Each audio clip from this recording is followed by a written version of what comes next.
முடியாது. அப்புறம் என்ன மானாவுக்கடா நீ வந்திருக்க அதானே கேக்குறீங்க. மைண்ட் வாய்ஸ் கேட்ட மாதிரி இருந்து. எதிர்காலம் வரும் என் கடமை வரும் இந்த கூட்டத்தின் ஆட்டத்தை ஒழிப்பேன்.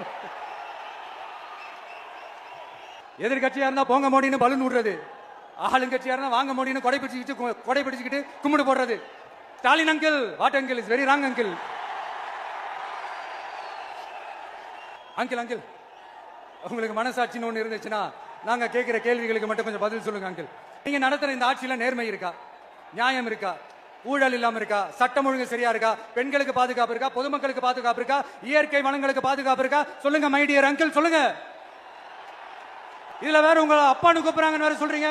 What is this uncle is very very wrong uncle is very very wrong. ஆனா ஒண்ணு 2026ல 2 பேருக்கு நடுவுல தான் போட்டியே. ஒன்னு டிவிகே, இன்னொன்னு டிஎம்கே. நம்மளுடைய ஒரே கொள்கை எதிரி பாஜக தான். உண்மையான ஒரு பிரதிநிதியா உங்ககிட்ட சில கேள்விகள் கேட்கணும் மிஸ்டர் பிரைம் மினிஸ்டர் அவர்களே. திரு நரேந்திரபாய் தாமோதர் மோடிஜி அவர்களே, தாமரை இலையில தண்ணியே ஒட்டாது, தமிழக மக்கள் மட்டும் எப்படி ஒட்டுவாங்க? சிங்கம், ஒரு சிங்கம் எப்போ எதுலயும் பெக்யூலியர் தான். ஒரு முறை சிங்கம் கர்ஜிச்சதுன்னா அந்த சவுண்ட்ல ஒரு 8 கிலோமீட்டருக்கு சும்மா அதிரும், எல்லா திசைகளும் அதிரும். அப்படிப்பட்ட அந்த சிங்கம் வேட்டைக்கு மட்டும்தான் வெளியில வரும், வேடிக்கை பார்க்கறதுக்கெல்லாம் வெளியில வராது.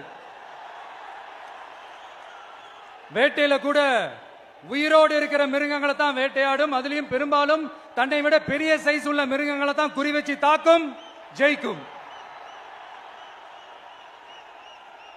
எவ்வளவு பசியில் இருந்தாலும் உயிர் இல்லாததை, கெட்டு போனதை தொட்டு கூட பார்க்காது.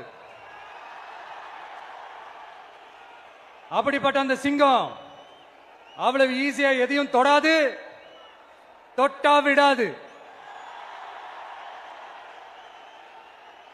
காட்டோட 4 பக்கமும் மார்க்கிங் மை டெரிட்டரின்னு தன்னுடைய பவுண்டரியை தானே வகுக்கும். அப்படிதான் அந்த காட்டையை தன்னோட கண்ட்ரோல்ல வச்சிருக்கும். சிங்கத்துக்கு கூட்டத்தோட இருக்கிறதுக்கும் தெரியும், தனியா இருக்கிறதுக்கும் தெரியும்.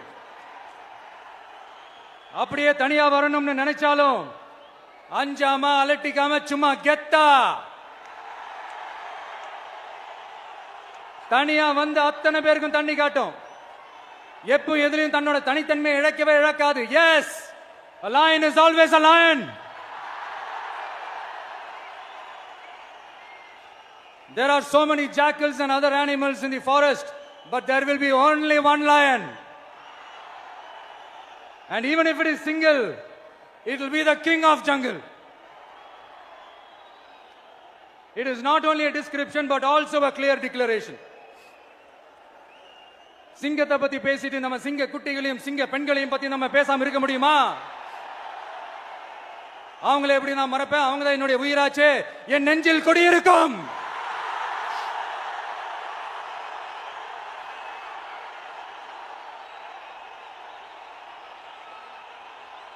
என்னுடைய தோழர்களுக்கும் தோழிகளுக்கும்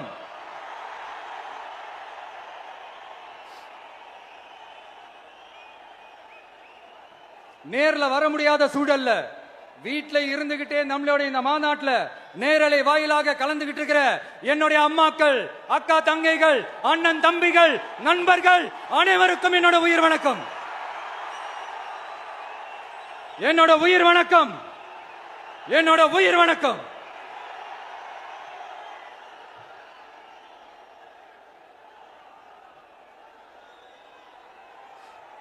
வீரம் விளையும் மாமதுரை மண்ணை வணங்குகிறேன். இந்த மதுரைனாலே உடனே ஞாபகத்துக்கு வருது சீறி பாஞ்சி துள்ளி குதிக்கிற யாருக்கும் அடங்காத காளைகள் விளையாடுற அலங்காநல்லூர் ஜல்லிக்கட்டு தான். நம்ம வைகை ஆறு தான். அழகர் ஆத்துல இறங்குற வைபவம், மதுரை மீனாட்சி அம்மன். இந்த மண்ணோட உண்மையான குணம் உணர்வு பூர்வமான மண் இது. அது மட்டும் இல்ல, இந்த மண்ணில் வாழ்ற மக்களும் அப்படித்தான், உணர்வு பூர்வமான ஆளுங்க. நான் இந்த மண்ணில் கால் எடுத்து வச்ச உடனே ஒரே ஒருத்தரை பத்தி தான் மனசுக்குள்ள ஓடிக்கிட்டே இருந்தது. அவர் யாருன்னு உங்களுக்கும் தெரிஞ்சிருக்கும். சினிமானாலும் சரி, அரசியல்னாலும் சரி, நமக்கு ரொம்ப ரொம்ப பிடிச்சது புரட்சி தலைவர் எம்ஜிஆர் அவர்கள் தான். அவரோட பழகிறதுக்கு எனக்கு வாய்ப்பு கிடைக்கல. ஆனா அவரை மாதிரியே குணம் கொண்ட என்னுடைய அண்ணன் புரட்சி கலைஞர் கேப்டன் விஜயகாந்த் அவர்களோட பழகிறதுக்கு எனக்கு நிறையவே வாய்ப்பு கிடைச்சது. அவரும் இந்த மதுரை மண்ணை சேர்ந்தவர் தானே, அவரை மறக்க முடியுமா? தமிழ்நாட்டு மக்கள் உணர்வுபூர்வமா உண்மையா நம்ம பக்கத்திலே நிக்கிறவங்க, அதுக்கு ஒரு மிகப்பெரிய அடையாளம் தான் இந்த மதுரை மண். நம்ம தமிழக வெற்றி கழகம் கையில் எடுத்திருக்கிற அரசியலும் அப்படித்தான். உண்மையான அரசியல், உணர்வு பூர்வமான அரசியல், நல்ல அரசியல், நல்லவங்களுக்கான அரசியல், நாட்டு மக்களுக்கான அரசியல், நல்லது மட்டுமே செய்கிற அரசியல்.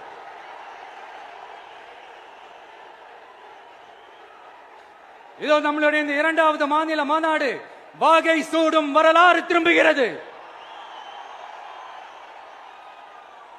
அப்படி இந்த மாநாட்டுக்கு பேர் வச்சிருக்கிறோம். 1967லயும் 1977லயும் நம்ம தமிழக அரசியல் ஒரு மிகப்பெரிய ஆட்சி அதிகார மாற்றங்கள் ஒண்ணு நடந்துச்சு இல்லையா? அதே மாதிரிதான் அடுத்த வருஷம் 2026ல அப்படி ஒரு வரலாறு திரும்ப போகுதுன்னு உறுதியா சொல்றதுக்கான மாநாடு தான் நம்மளோட இந்த 2வது மாநில மாநாடு.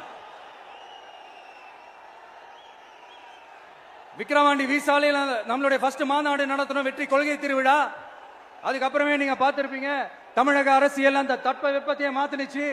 நமக்கு எதிராக எத்தனை குரல்கள். ஆனா உங்களுக்கு தான் நம்மளை பத்தி நல்லா தெரியுமே, எந்த குரலையும் காதலையே போட்டுக்காம மக்களோட குரலை மட்டுமே கேட்டுக்கிட்டு நமக்கு எதிராக வர அத்தனை கூக்குரல்களையும் சின்னதா ஒரு சிரிப்போடவே கடந்து வந்திருக்கிறோம். அது இல்லாம நம்ம மாநாட்டில் ஒலிக்கிற இந்த குரல், இந்த ஒற்றை தமிழ் மகனோட குரல் மட்டுமல்ல, ஒட்டுமொத்த தமிழ்நாட்டு மக்களுடைய குரல். தமிழ்நாட்டில் இருக்கிற ஒவ்வொரு வீட்டில இருந்தும் ஒலிக்கிற குரல், ஒட்டுமொத்த உலகெங்கும் வாழும் ஒவ்வொரு தமிழ் வீட்டிலிருந்தும் எழும் குரல். இந்த சினிமா என்கிற மாபெரும் கலை ஆயுதத்தின் வாயிலாக சாதி, மதம், இனம், பாலினம், மொழி கடந்து இந்த நாட்டின் மூளை முடுக்கெங்கும் ரசிகர்களாக இருந்து தோழர்களாக நம்மோடு பயணிக்க துவங்கியுள்ள அனைவரோடும் இணைந்த ஒவ்வொரு மனிதருக்காக ஒலிக்கிற உரிமை குரல்.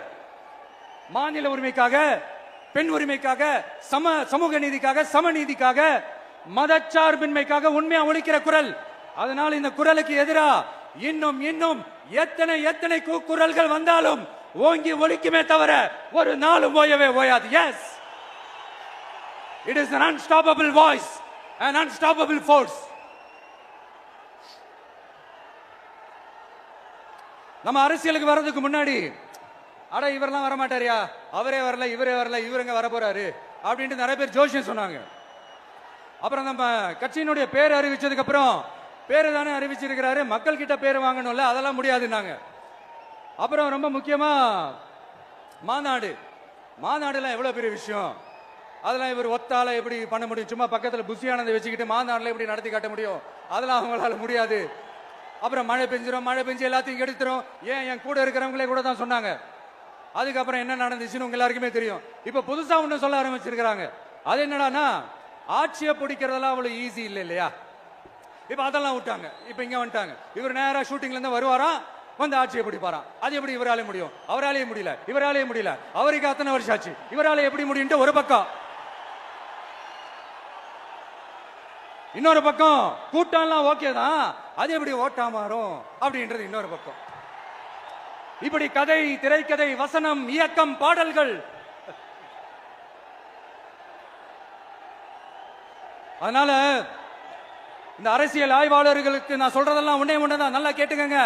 இந்த விஜய் ஏதோ இந்த பல லட்சம் பேர் கூட்டுற கூட்டத்தில் மட்டுமே இருக்கிறாரு அப்படின்னு மட்டும் தப்பு கணக்கு போட்டாதீங்க. ஏன்னா நம்மளுடைய இந்த கூட்டம் வெறும் ஓட்டா மட்டும் இல்லைங்க, வரப்போற தேர்தலில் மக்கள் விரோத ஆட்சியாளர்களுக்கு நாம வைக்க போற வேட்டா, நம்மளை கோட்டைக்கு அனுப்ப போற ரூட்டா இருக்க போதுன்னு சீக்கிரமாவே தெரிஞ்சுப்பீங்க. ஏன்னா கோடிக்கணக்கானவங்களோட ஹார்ட்லயும் வீட்லயும் ஏற்கனவே ஆல்ரெடி உயிரா, உணர்வா, உறவா இருக்கிறோம். நம்மளுடைய கனெக்ட் எல்லாம் வெறும் மக்களோட மட்டும்தான். நாம யாருன்னு அவங்களுக்கு தெரியும், அவங்க யாருன்னு நமக்கு தெரியும். நாமளும் நம்ம மக்களும் எப்படி இருக்கிறோம்னு எதிரிகளுக்கு நல்லாவே தெரியும். இருந்தாலும் இந்த விஜய் எதுக்குப்பா வந்திருக்கிறாரு, இவர் என்ன புதுசா என்ன திட்டலாம் சொல்லிட்டாரு அப்படின்னு வேற நிறைய கேள்விகள். இந்த சொல்றேன் தெரிஞ்சுக்கங்க. பெண் குழந்தைகள், பெண்கள் மற்றும் வயசானவங்களோட பாதுகாப்புல தான் நம்ம பிரையாரிட்டியே. அடுத்து இளைஞர்கள், உழவர்கள், உழைப்பாளர்கள், நெசவாளர்கள், மீனவர்கள், ஆதரவற்ற முதியோர்கள், மாற்றுத்திறனாளிகள், மூன்றாம் பால் இனத்தவர்கள்னு இன்னும் யாருக்கெல்லாம் கவர்மெண்டோட ஒரு ஸ்பெஷல் அட்டென்ஷன் தேவையோ அவங்க எல்லாருக்குமான ஒரு கவர்மெண்ட் அமைக்கிறது தான் நம்ம இலக்கு. நான் ஏற்கனவே சொன்னதை தான் நான் திரும்பவும் சொல்றேன். நம்மளுடைய இந்த தமிழக வெற்றி கழகம் ஏதோ அரசியல் ஆதாயத்துக்காக தொடங்கப்பட்ட கட்சியெல்லாம் கிடையாதுங்க. கொள்கை கோட்பாடுகளோடு தந்தை பெரியார், பெருந்தலைவர் காமராஜர், அண்ணல் அம்பேத்கர், வீரமங்க வேலு நாச்சியார், மக்கள் சேவகர் அஞ்சலை அம்மாள்,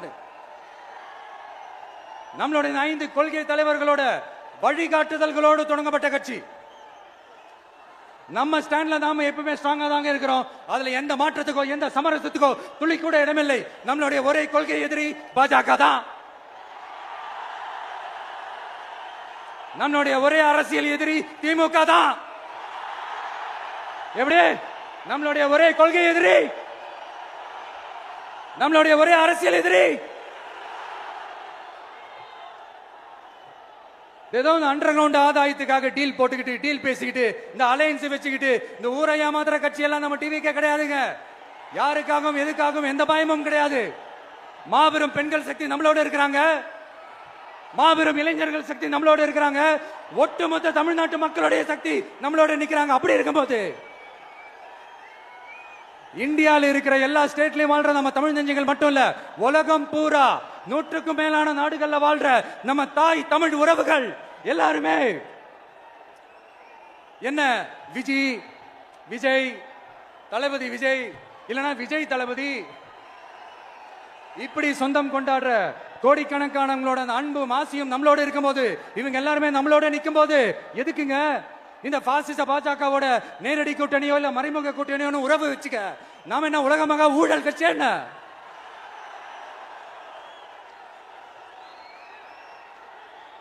நம்மளை பத்தி சின்னதா ஒரு உண்மை ஒண்ணு சொல்லலாமா? என்னடா இவர் வாயால இப்படி சொல்றாருன்ட்டு யாரும் தவறா நினைச்சுக்க வேணாம். ஏன்னா இது ஒரு விதத்துல ஒரு ஃபேக்டும் கூட, அதனாலதான் நான் சொல்லணும்னு ஆசைப்படுறேன். நம்ம யார் தெரியும்ல? நாம எல்லாருமே சொல்றேன், நாம யார் தெரியும்ல? இந்தியாவின் மாபெரும் மக்கள் சக்தி கொண்ட ஒரு மகத்தான வெகுஜன மக்கள் படை.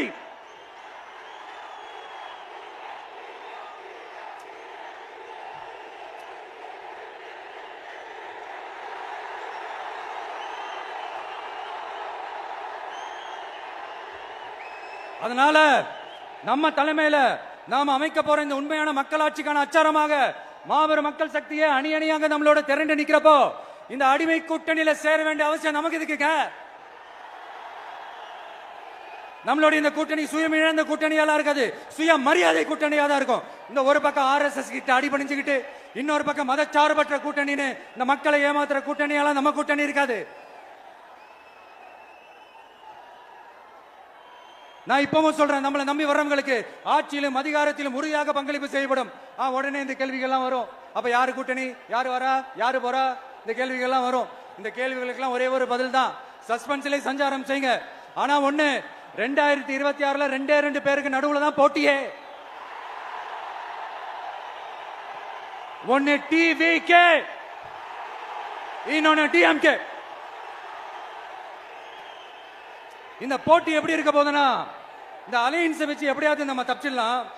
என்ன இந்த அறத பழைய இந்த மேத்தமேட்டிக்ஸ், அரித்மேட்டிக்ஸ் இதெல்லாம் வச்சு எப்படியாவது நம்ம தப்பிச்சிடலாம் அப்படின்னு நினைக்கிறவங்களோட அந்த கனவு ஒரு நாளும் மைப்படாது. சரி, இப்ப நம்ம வேற ஒரு ஏரியாவுக்கு ஒண்ணு வருவோம். எதிர்காலம் வரும், என் கடமை வரும், இந்த கூட்டத்தின் ஆட்டத்தை ஒழிப்பேன்.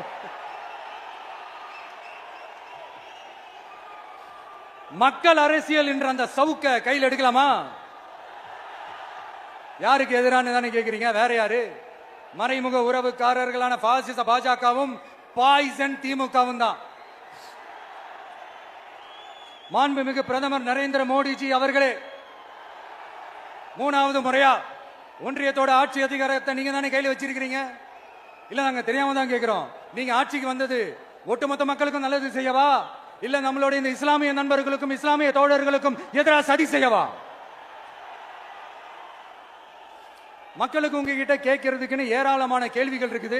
அதனால அவங்க சார்பா அவங்கள ஒருத்தனா அவங்களோட ஒரு உண்மையான ஒரு பிரதிநிதியா உங்ககிட்ட சில கேள்விகள் கேட்கணும். மிஸ்டர் பிரைம் மினிஸ்டர் அவர்களே, நம்ம தமிழ்நாட்டு மீனவர்கள் கிட்டத்தட்ட ஒரு 800 பேருக்கு மேல இலங்கை கடற்படையால தாக்கி அழிக்கப்பட்டிருக்கிறாங்க. அதை கண்டிக்கிறதுக்காக உங்களை பெருசா எதுவும் செய்ய சொல்லல, சின்னதா ஒண்ணே ஒண்ணு மட்டும் செஞ்சு கொடுங்க. இனிமேலாச்சும் எங்களுடைய மீனவர்கள் பாதுகாப்பா இருக்கிறதுக்காக இந்த கச்சத்தீவை இலங்கை கிட்ட இருந்து மீட்டு கொடுத்துருங்க, அது போதும். உங்களுடைய இந்த முரட்டு பிடிவாதத்தால நீங்க நடத்துற இந்த நீட்டு தேர்வு, அதனால இங்க என்னென்ன நடக்குதுன்னு சொல்றதுக்கே மனசு வலிக்குது. அதனால அந்த நீட்டு தேர்வு தேவையில்லைன்னு அறிவிச்சிருங்க, அது போதும். செய்வீர்களா திரு நரேந்திரபாய் தாமோதர் மோடிஜி அவர்களே? எங்களுக்கு என்னென்ன தேவையோ என்னென்ன நல்லதோ அதெல்லாம் செய்ய மாட்டேங்கிறீங்க. ஆனா ஆட்சி அதிகாரத்தை மட்டும் கையில வச்சுக்கிட்டு மக்களை ஏமாத்த நேரடியாக ஒரு பாசிச பாஜக அடிமை கூட்டணி ஒண்ணு. அடுத்து உங்களோட இந்த மைனாரிட்டி ஆட்சியை ஓட்டுறதுக்காக மறைமுகமாக RSS அடிமை குடும்பம்னு இன்னொரு கூட்டணி. இப்படி மக்கள் சக்தியே இல்லாத இந்த ஊழல் கட்சிகளை மிரட்டி அடிப்பணியை வச்சு 2029 வரைக்கும் சொகுசு பயணம் போயிடலாம்னு திட்டம் தீட்டி வச்சிருக்கிறீங்க. அதானே ஜி? என்ன ஜி? ஒண்ணு மட்டும் சொல்றேன், தெரிஞ்சுக்கங்க. என்னதான் நீங்க இந்த நேரடி மறைமுக கூட்டணி குட்டிகரணம் போட்டாலும் தாமரை இலையில தண்ணியே ஒட்டாது. தமிழக மக்கள் மட்டும் எப்படி ஒட்டுவாங்க? இங்க ஒரு MP சீட்டு கூட தரலன்றதுக்காக தமிழ்நாட்டுக்கும் தமிழ்நாட்டு மக்களுக்கும் எதுவுமே செய்யாம ஓரவஞ்சனை செய்யுது இந்த ஒன்றிய பாஜக அரசு. சங்கம் வச்சு தமிழ் வளர்த்த மண் இந்த மதுரை மண். அதனால இங்க அந்த கீழடியில கிடைச்ச ஆதாரங்களை எல்லாம் மறைச்சிட்டு எங்க நாகரிகத்தையும் எங்க வரலாறையும் அழிக்கிறதுக்காக உள்ளடி வேலை செய்யலாம்னு நினைக்கிறீங்க. தமிழ்நாட்டை தொட்ட என்ன நடக்கும் நீங்க பல உதாரணங்கள் இருக்குது. அதனால இதையெல்லாம் மறைச்சிட்டு எங்க மக்களை ஏமாத்திடலாம்னு மட்டும் நினைக்காதீங்க. மத நல்லிணக்கத்திற்கு பெயர் பெற்ற இந்த மதுரை மண்ணிலிருந்து சொல்றேன், உங்க எண்ணம் எல்லாம் ஒரு நாளும் ஈடேறாது.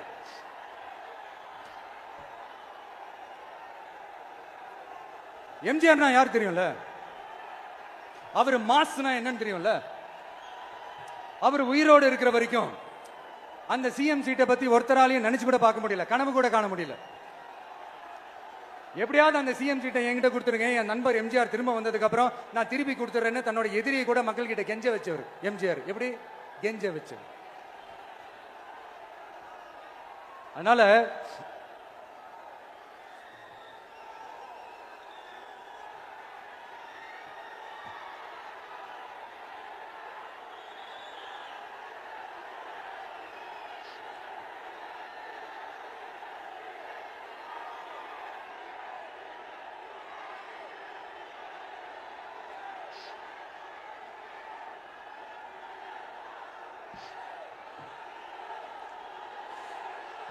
ஆனா இப்போ அவர் ஆரம்பிச்ச அந்த கட்சியை, எம்ஜிஆர் அவர்கள் ஆரம்பிச்ச அந்த கட்சியை கட்டி காக்கிறது யாரு? இன்னைக்கு அந்த கட்சி எப்படி இருக்குது? அதை நான் சொல்லிதான் உங்களுக்கு தெரியணுமா என்ன? அப்பாவி தொண்டர்கள் அதை வெளியில சொல்ல முடியாம வேதனையில தவிக்கிறாங்க. 2026 சட்டமன்ற தேர்தலில் யாருக்கு ஓட்டு போடணும், எப்படிப்பட்ட ஆட்சி இங்க அமையணும்னு அந்த அப்பழுக்கற்ற அந்த தொண்டர்களுக்கும் ரொம்ப நல்லாவே தெரியும். அதனால என்ன வேஷம் போட்டுக்கிட்டு பாஜக இங்க தமிழ்நாட்டுக்குள்ள வந்தாலும் அவங்க வித்தை எல்லாம் இங்க வேலைக்கே ஆகாது. இப்படி பொருந்தா கூட்டணியா இந்த பாஜக கூட்டணி இருக்கிறதுனால இப்ப ஆட்சியில இருக்கிற இந்த வெற்றி விளம்பர மாடல் திமுக என்ன செய்துன்னு தெரியும்ல? பாஜகவோட உள்ளுக்குள்ள ஒரு உறவை ஒண்ணு வச்சுக்கிட்டு வெளியில எதிர்க்கிற மாதிரி ஒரு டிராமா ஒண்ணு பண்ணிக்கிட்டு, எதிர்கட்சியா இருந்தா போங்க மோடின்னு பலூன் விடுறது, ஆளுங்கட்சியா இருந்தா வாங்க மோடின்னு கொடை பிடிச்சுக்கிட்டு கும்பிடு போடுறது. இது மட்டுமா? ஒரு ரைடுன்னு ஒன்று வந்துட்டா போதும், இது வரைக்கும் போகவே போகாத ஒரு மீட்டிங், அதை காரணம் காட்டி டெல்லிக்கு போறது, அங்க ஒரு சீக்ரெட் மீட்டிங் நடத்துறது. நல்லா நோட் பண்ணணும் மக்களே, அந்த மீட்டிங் அப்புறம் இந்த இஷ்யூ அப்படியே காணாம போயிருக்குமே. அதேதான் Stalin uncle, what uncle is very wrong uncle.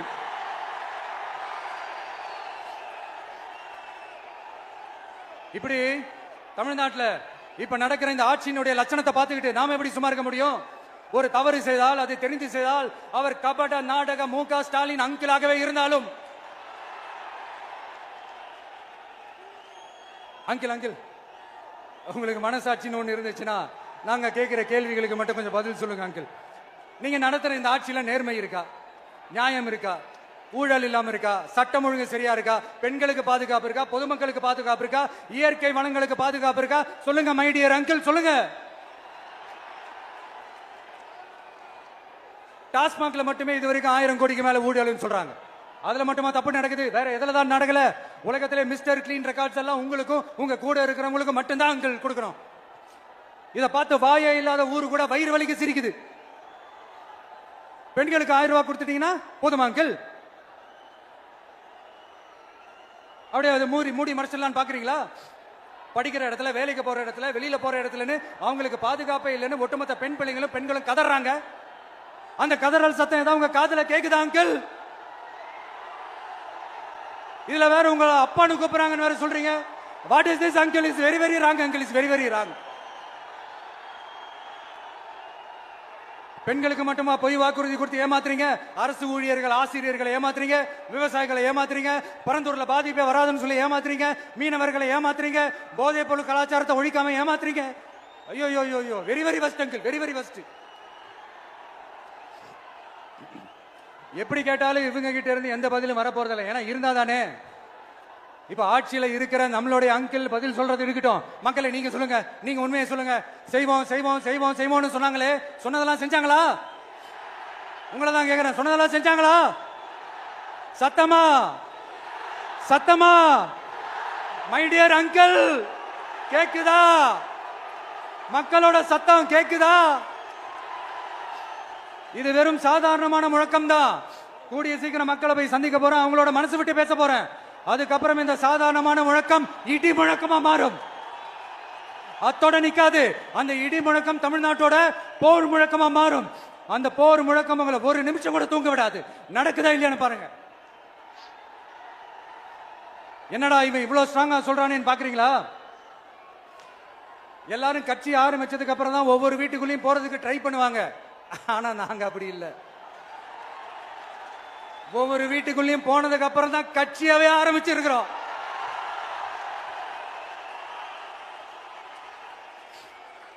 அதனால ஒட்டுமொத்தமா எல்லாருமா சேர்ந்து இந்த திமுக ஆட்சிய, கபட நாடக திமுக ஆட்சிய 2026 தேர்தலில் வீட்டுக்கு அனுப்புறோம். வீட்டுக்கு அனுப்புறோம். என்ன நண்பா, சரிதானே? என்ன நண்பி, செய்வீர்கள் தானே? இப்போ உங்களுக்கு சின்னதா ஒரு சர்ப்ரைஸ். நம்ம கட்சியினுடைய வேட்பாளர் பட்டியலை இப்ப நான் அறிவிக்க போறேன். மதுரை கிழக்கு வேட்பாளர் விஜய். இன்னும் முடிக்கல. ஒரு நிமிஷம், இன்னும் முடிக்கல. மதுரை மேற்கு வேட்பாளர் விஜய். மதுரை மத்தி வேட்பாளர் விஜய். மதுரை தெற்கு வேட்பாளர் விஜய். மதுரை வடக்கு வேட்பாளர் விஜய். மேலூர் விஜய். சோழவந்தான் விஜய். திருப்பரங்குன்றம் விஜய். திருமங்கலம் விஜய். உசிலம்பட்டி விஜய்.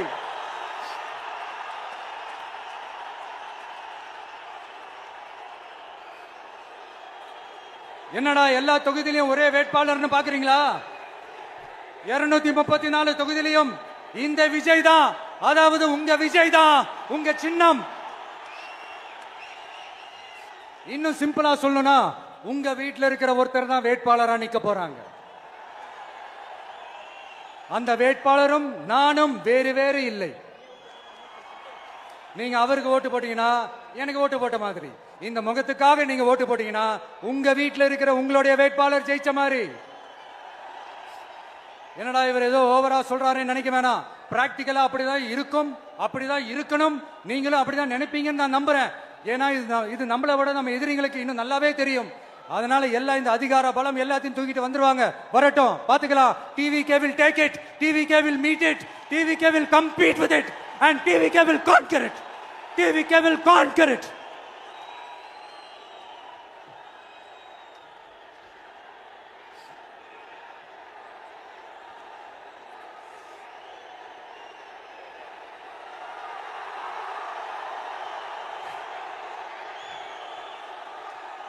இந்த நேரத்தில் நம்ம மனசுல இருக்கிறத மக்கள் கிட்ட சொல்லி ஆகணும்.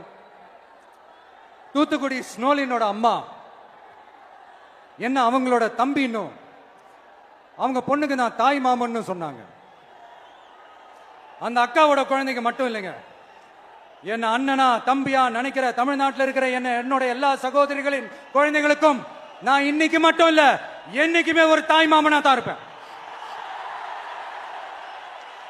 நீங்க எல்லாரும் என்னுடைய ரத்த உறவு, கூட பிறந்த பொறுப்பு. என் வீட்டு ரேஷன் கார்டுல வேணா உங்க பேர் இல்லாம இருக்கலாம், உங்க வீட்டு ரேஷன் கார்டுல வேணா என் பேர் இல்லாம இருக்கலாம். ஆனா நாம எல்லாரும் ஒண்ணுதான், உறவுதான். நமக்கு இடையே எந்த அரசியலும் உள்ள நுழையவே முடியாது. என்கிட்ட இருந்து உங்களையும் உங்ககிட்ட இருந்து என்னையும் எந்த சக்தியாலும் பிரிக்கவே முடியாது. அப்புறம் நான் ஒன்னும் இந்த மார்க்கெட் போனதுக்கு அப்புறம் ரிட்டையர் ஆனதுக்கு அப்புறம் அடைக்கலம் தேடி அரசியலுக்கு வரல, படைக்கலனோட வந்திருக்கிறோம். பவர்ஃபுல் போர்ஸோட, மாபெரும் படை வரிசையோட, எல்லாத்துக்கும் தயாராகி தான் வந்திருக்கிறோம். இவ்வளவு தயாரா நாம அரசியலுக்கு வர்றதுக்கு ரொம்ப ரொம்ப முக்கிய காரணம் ஒண்ணு இருக்கு. அது என்ன தெரியுமா? நன்றி கடன், நன்றி கடன், நன்றி கடன். கிட்டத்தட்ட ஒரு 30 வருஷமா, 30 வருஷத்துக்கு மேல நீங்க தான், நம்ம மக்கள் தான் என் கூட நிக்கிறீங்க, எனக்காக நிக்கிறீங்க, என்ன தாங்கி பிடிக்கிறீங்க, மனசுல ஏந்தி பிடிக்கிறீங்க, தாய் அன்போட மடியில ஏந்திக்கிறீங்க.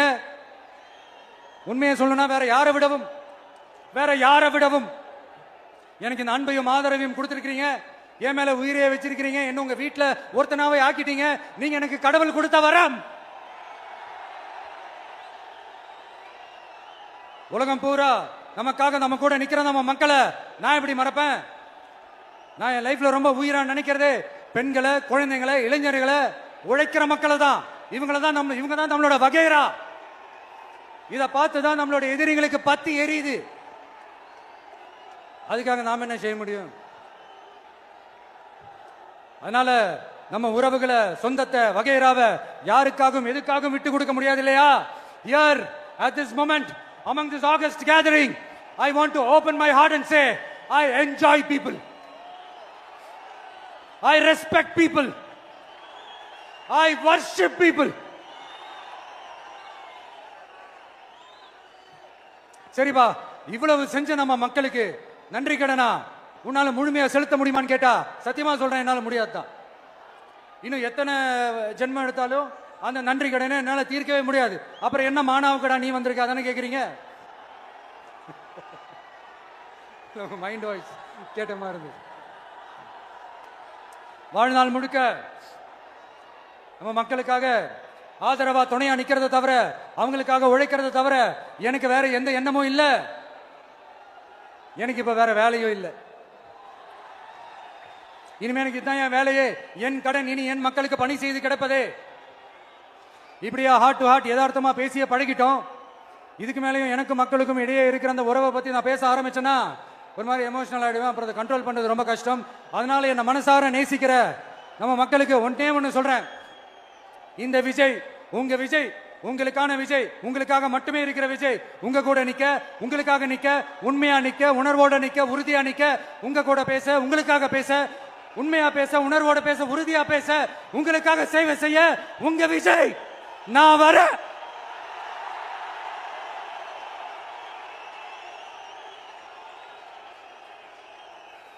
சொல்லல முக்கியம், செயல் செயல் செயல் தான் முக்கியம். செய்கை தான் சும்மா சிறப்பா இருக்கணும். நான் ஆட்சிக்கு வந்தேன், நான் சும்மா அது செய்வேன், இது செய்வேன், நல்லது செய்வேன், உருட்டுவேன், புரட்டுவேன், அதெல்லாம் கிடையாது. செய்யறதுக்கு, நல்லது செய்யறதுக்கு, நல்லது செய்யறதுக்கு மட்டும்தான் இந்த விஜய். அப்புறம் ஒரு அரசியல் தலைவன் அவன் சினிமாக்காரனா, நல்லவனா, கெட்டவனா, இதெல்லாம் தாண்டி அவன் உண்மையானவனா, அதுதான் ரொம்ப ரொம்ப முக்கியம். இது சம்பந்தமா ஒரு குட்டி கதை ஒண்ணு சொல்றேன். ஒரு நாட்டில் ஒரு ராஜா தனக்கு பக்கபலமா இருக்கிறதுக்காக கூட துணையா இருக்கிறதுக்காக ஒரு தளபதியை தேடுறாரு. சரியான தகுதிகளோட ஒரு 10 பேர் செலக்ட் ஆகுறாங்க.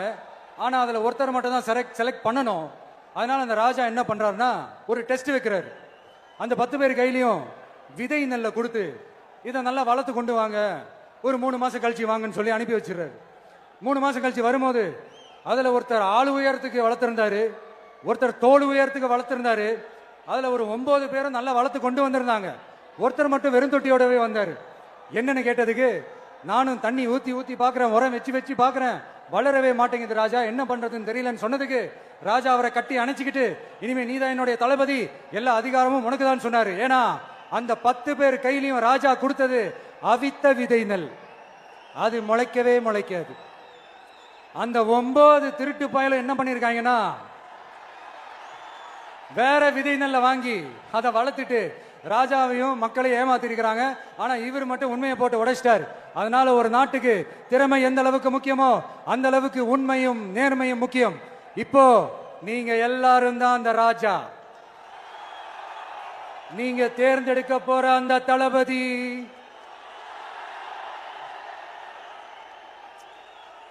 சும்மா சினிமாக்காரன் சினிமாக்காரன் சினிமாக்காரன். அம்பேத்கர் அவர்களை தோக்கடிச்சது சினிமாக்காரன் இல்ல, அரசியல்வாதி. காமராஜர் அவர்களை தோக்கடிச்சது இங்க விருதுநகர் பகுதியில் தோக்கடிச்சது சினிமாக்காரன் இல்ல, இன்னொரு அரசியல்வாதி. இன்னைக்கும் நம்ம கூட வாழ்ந்துட்டு இருக்கிற நல்ல கண்ணு ஐயாவை தோக்கடிச்சது சினிமாக்காரன் இல்ல, அரசியல்வாதி. இப்படிப்பட்ட நல்ல நல்ல தலைவர்களை எதிர்த்து நின்று தோக்கடிக்கணும்னு அந்த எண்ணத்தை உருவாக்குனது சினிமாக்காரன் இல்ல, அரசியல்வாதி. அதனால எல்லா அரசியல்வாதியும் அறிவாளியும் கிடையாது, எல்லா சினிமாக்காரனும் முட்டாளும் கிடையாது. கான்பிடண்டா இருங்க, நல்லதே நடக்கும், வெற்றி நிச்சயம். மீண்டும் சந்திக்கும் வரை நன்றி, வணக்கம்.